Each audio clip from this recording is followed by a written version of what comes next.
premier signal à noter depuis quelques semaines, c'est l'appétit des Français dans les visites virtuelles, les consultations d'annonces, et on note une très forte augmentation du trafic sur les sites, à commencer par notre site dreamkey.fr, qui est un site d'estimation online et qui permet donc d'obtenir une fourchette de prix sur un quartier, sur une ville. Donc ça, c'est le premier signal très très marqué.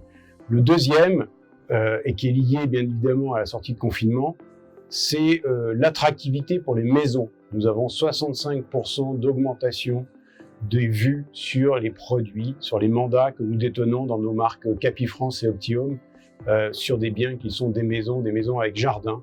Et bien évidemment, il y a un aspect green, puisqu'il y a une belle attractivité des produits avec jardin pour les Français et de la dimension verte. Mais ce n'est pas uniquement cela, c'est certainement la qualité liée à un confinement avec jardin versus un confinement sans jardin ou sans terrasse. Le confinement a-t-il un impact sur la réaction des Français? Oui, bien évidemment, puisqu'on voit que sur le plan des intentions d'achat, sur les nombres de visites, il y a un grand engouement par les Français pour l'immobilier. 85% des Français estimaient être confinés correctement sur un plan matériel, immobilier, mais quand on regarde les régions comme Paris, par exemple, ce n'est que 77% des Français qui avaient un confinement qu'ils estiment agréable.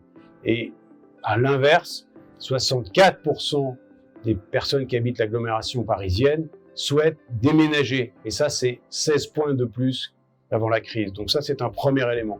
Le deuxième élément que je noterai, c'est que ces intentions d'achat, pour les réaliser, il faut que, entre autres, les banques octroient les crédits. Et là, on sent un resserrement des conditions d'octroi, avec l'obligation de crédit de moins de 25 ans, avec les fameux 30% de niveau de vie, de pouvoir d'achat.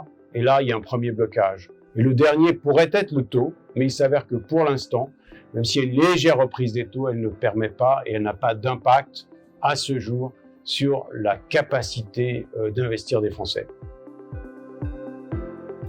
Alors je ferai un lien direct avec les intentions d'achat, puisque aujourd'hui on constate une légère augmentation des prix immobiliers sur les annonces mises en ligne. Et nous avons fait la comparaison entre la semaine du 2 mars et la dernière semaine de mai. Donc une augmentation légère de 5 points en moyenne des prix de l'immobilier. Maintenant, vous l'avez compris, il faut encore qu'il y ait un acquéreur et on saura quel est le vrai prix d'achat lorsque nous enregistrerons les premiers compromis, et j'entends par là un certain volume, parce que ce sont des statistiques bien évidemment, et définitivement les actes. Donc la tendance actuelle sera confirmée entre juillet et décembre. Ce ne sont pas des effets immédiats, bien évidemment, le processus étant assez long.